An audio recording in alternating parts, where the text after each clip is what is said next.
Donc, je suis toujours la même personne, Théodora Lefebvre.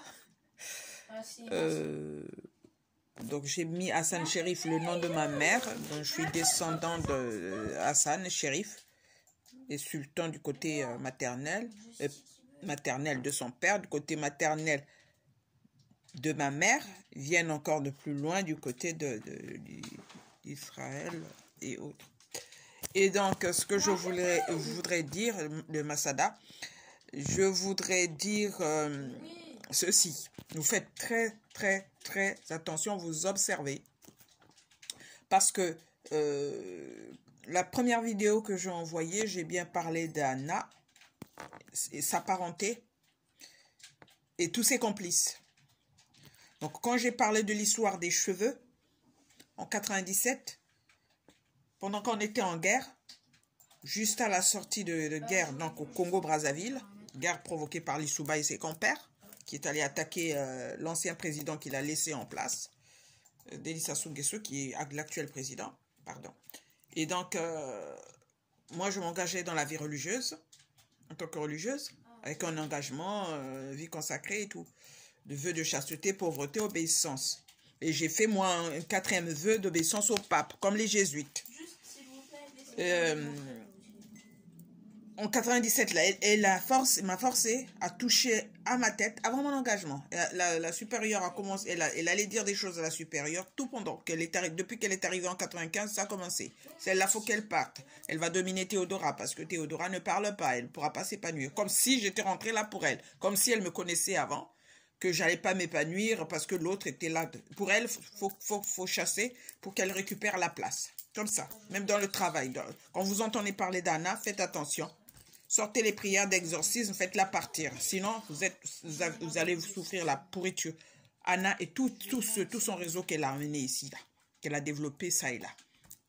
Rose-Croix, bouddhisme, marabout, tout. Donc, elle prend tout, vaudou et tout. Elle fait toutes les pratiques, elle rentre partout.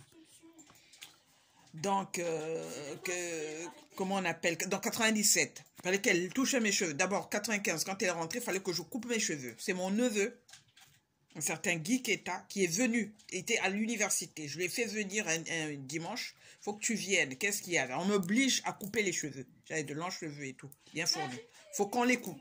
Donc, elle a commencé à couper les siens. Il faut que tout le monde coupe les cheveux. Comme ça. Il faut qu'on fasse l'adoration tous les dimanches. Il faut qu'on fasse ceci, les chapelets, machin truc. Il faut que tout le monde donne une liste de sa famille. Tous les membres de sa famille. Les grands-parents, machin truc.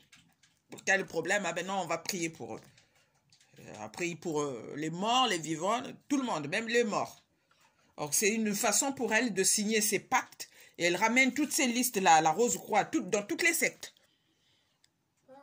Donc moi, j'ai eu à subir ça. Et j'ai perdu beaucoup de monde dans ma famille. Et quand j'ai voulu mettre les points sur les i avec les religieuses, quand j'étais encore... Ah ben non, vous êtes malade, sortez. Pour vous taire, pour ne pas parler, pour que votre parole ne soit pas crédible.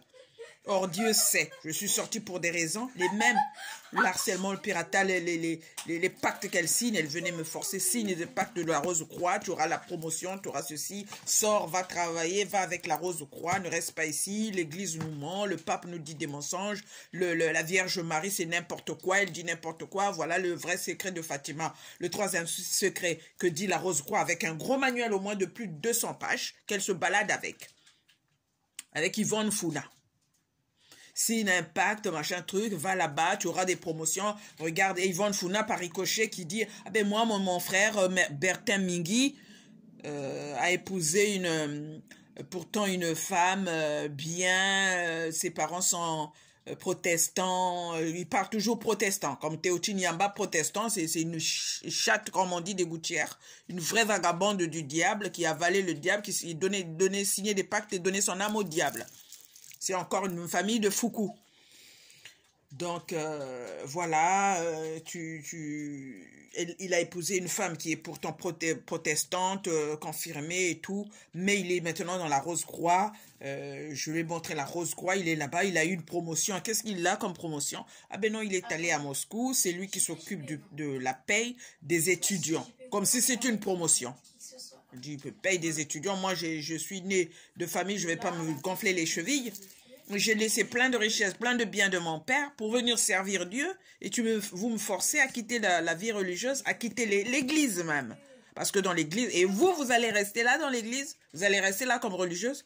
Donc vous venez pour acheter des âmes ou pour détourner des âmes, dirais-je, plutôt que de travailler pour racheter des âmes, comme aider Jésus à racheter des âmes de la main du diable, pour les ramener vers Dieu. Vous travaillez contre ces âmes-là, contre Dieu. Vous prenez des âmes pour les donner au diable. Sacrée femme, vous revenez, je vais vous dénoncer à la supérieure. Donc j'ai pris, j'ai balancé, et j'étais loin de savoir que ça allait, comment s'est détérioré, que ça allait, comment dirais-je, arriver jusqu'à ce point. Et c'est les mêmes qui arrivent. Je suis là, dans mon immeuble. Elles viennent s'installer à côté, dans l'appartement 1145. Ils viennent aux alentours. Ils viennent, et puis avec ça, avec les autres supérieurs, les autres congrégations, les autres religieuses, les religieuses de leur congrégation, ce ne sont plus des religieuses, c'est des pseudo-religieuses, c'est des rosichrestiennes. Qui vendent, qui repartent, qui font de la magie, du syncrétisme religieux à l'église. Si vous avez les yeux, comme on dit, de l'esprit, vous verrez tout le massacre et tout le satanisme qu'elles font à l'église pendant la messe. Pour eux, c'est comme si c'était du spiritisme, c'était des pratiques sataniques qu'elles venaient faire à l'église. Donc, méfiez-vous. Tout ça pour vous dire, elle va vous proposer, par exemple, ah, ben, je vais te faire un shampoing ou bien nettoyer les cheveux, machin truc. N'acceptez pas. N'acceptez pas parce qu'elle met ses mains dans les pratiques et elle vient toucher votre tête. Ou ils ont l'habitude d'empoisonner à l'arsenic. Et vous pouvez lire même sur Internet, vous tapez Laure Nombo, et elle parle souvent de trucs empoisonnement. Ce mari, il a empoisonné sa femme à l'arsenic, c'est eux. Donc ils viennent, ils prennent en grippe, ou souvent le mari, puisque la femme, si elle est croyante et tout, ils vont se rapprocher plus de mari. Ou de la femme, si tu te laisses aller, tu ton mari, ils vont te monter à la tête, te dire qu'on va te trouver un mari, celui-là a beaucoup d'argent, c'est un avocat, c'est un médecin, c'est machin. Toi, tu te fais avoir, tu tues ton mari. Tu acceptes leur démon, comme on dit, leur pacte, et tu perds tout. Donc, faites très attention. Et la plupart de leurs familles ne vous montreront pas leur mari, parce qu'ils baisent avec le même. Ou ils tuent leur mari, ou les maris deviennent handicapés, et ils continuent. Aller chercher des hommes à gauche, à droite. Ah, mais je suis parti en voyage ou je suis parti, comment dirais-je, en Afrique. Ben non, elle est chez un autre. Puis ainsi de suite, puis ainsi de suite. Puis après, on n'entendra plus parler. Ah, il n'est plus là. Ah, ben il est allé en Afrique, il est machin. Il rentre plus en contact avec sa famille. Puis perdu. La personne était morte, ils vendent les biens ou ils viennent s'installer et puis c'est fini. C'est la razzia. Donc faites très attention. Et la plupart, ils ont le fétichisme ou ils pactisent avec le diable. Donc, ils ont leurs serpents, comme on dit, dans leurs parties génitaux. Et ça, en Afrique, ou même ici, vous parlez de ça, souvent c'est les pasteurs ou les exorcistes, les prêtres exorcistes ou les pasteurs protestants qui connaissent bien cette histoire-là. Dans leur partie intime, ils ont des serpents. Donc, quand tu te lies par un acte sexuel, que le moyen que utilise le diable le plus facilement, pour te sortir de là, c'est difficile, voire impossible, si tu n'as pas la foi en Dieu. Donc pour eux, ils lient des pactes avec toi, et c'est toi qui continues leur pacte. Et ils continuent, ils vont chercher d'autres. Donc malades du sida, malades de ceci, et pour eux, quand par exemple ils sont malades mentaux, ou du sida, ou cancer et tout, c'est-à-dire qu'il faut qu'elles donnent quelqu'un d'autre au diable qui va souffrir de ces maladies-là ou qui n'a pas les maladies. Mais ils vont venir te posséder sataniquement de sorte que toi, tu te sentiras mal, ah ben tu vas chez le médecin. Ah ben tel est médecin, et t'envoie chez son médecin. Ah ben non, direct, t'as les cancers, aux métastases et tout. C'est déjà arrivé à plein. Même dans leur congrégation, une certaine Christiane Vendée, quand ça a commencé, j'ai dit qu'ils fassent attention, qu'ils les fassent sortir ou qu'ils ouvrent les yeux, qu'ils appellent les exorcistes. C'est le message que Dieu avait donné. Il fallait que ça rentre, que l'exorcisme soit fait dans toutes les congrégations religieuses déjà au Congo. Ils ne l'ont pas fait, c'est des massacres. Les religieuses sortent comme ça, comme s'ils n'avaient pas de vocation, ils étaient rentrés que pour les biens matériels, alors qu'il y en a beaucoup qui ont leur vocation. Donc, ils vont chercher des hommes. Ils disent à leurs religieuses qui sont en vacances, ils sont de l'autre côté, en train de se prostituer. Vous ne pouvez pas comprendre. C'est du satanisme. C'est du Sodome et Gomorrhe dans l'église. C'est une honte. Vous pouvez vous renseigner auprès de ceux qui sont sur place. La vie religieuse au Congo est devenue un vrai carnage. Les religieuses, des docteurs en droit, en médecine, en lettres, sont partis comme ça. Maladies bizarres qui deviennent des légumes, à l'instar de la première dame du Gabon, Madame Edith Lucie Bongo. C'est pas parce que c'est un membre de la famille, mais il y a beaucoup de religieuses qui sont mortes comme ça. Elle n'a plus de mémoire, perte de mémoire, elle ne réagit plus, elle devient un légume.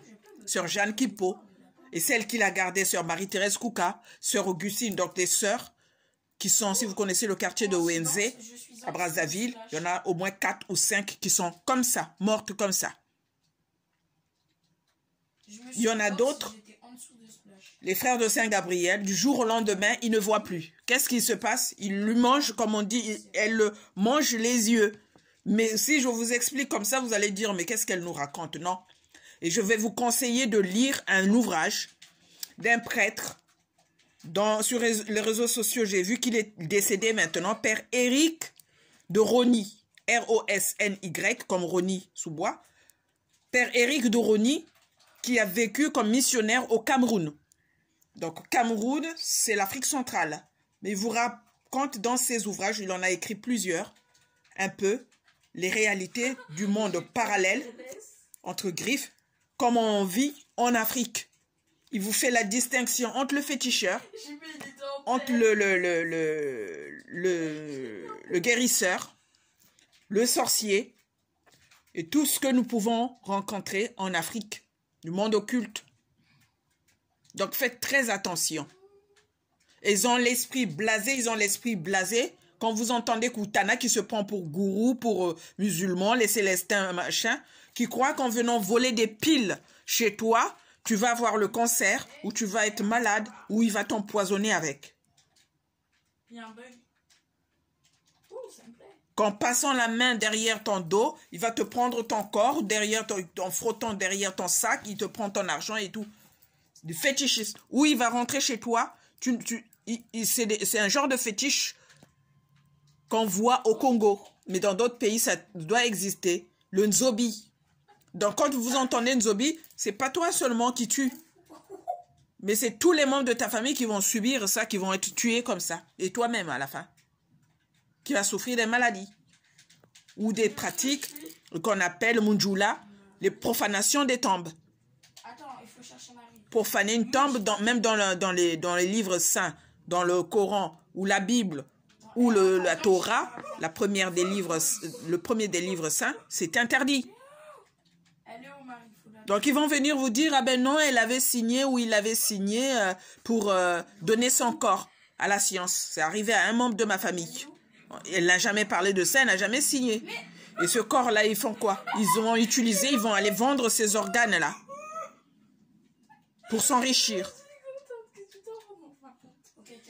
Et avec ça, il y a des gens qui se baladent, Aurélie Ngamba, Edwige Sana, Edwige Foucault, qui sont rentrés dans la rose quoi pour avoir de l'argent, pour vivre, pour faire venir leur famille en France. Qui est prête à aller sacrifier son mari, ses enfants et tout. Parce que là aussi, c'est devenu blasé, comme on dit. Donc faites très attention. Ils ont un autre fétiche. Ce fétiche-là, excusez-moi, s'appelle le Mpini. Pini, M-P-I-N-I. C'est-à-dire la personne est là, elle vient par exemple toucher ta porte ou quand tu passes, il te frotte sur le corps et il rentre chez toi dans ta maison. Mais tu ne le vois pas parce que tu n'as pas les yeux de l'esprit ou tu ne le sens pas. Mais il se balade chez toi, il peut prendre des choses et disparaître. Et tu ne le vois pas. Et donc mettez-lui du sel à la porte ou aspergez de l'eau bénite avec du sel. Vous mettez, comme on dit, un cierge ou une lumière, laissez la lumière allumée chez vous, devant la porte, dans le couloir. De chez lui, là-bas, il ne pourra plus rien faire. Et des fois, ils entrent dans leur fétichisme. Madeleine Okutana, Anna Poukou et les autres. Madeleine Agathe Mado, sur les réseaux sociaux Facebook, elle met Atfuku, mère de Makaya, de Prince Kutana et Dominica Onanga et autres. Laure Nombo et Daniel Babin qui se dit avocate, maître Babin, 89 ou 85 boulevard de Courcelles. Ils ont le diable, si je peux dire, leur donne pouvoir de rentrer par exemple dans les aliments. Demandez aux Congolais si je suis en train de mentir.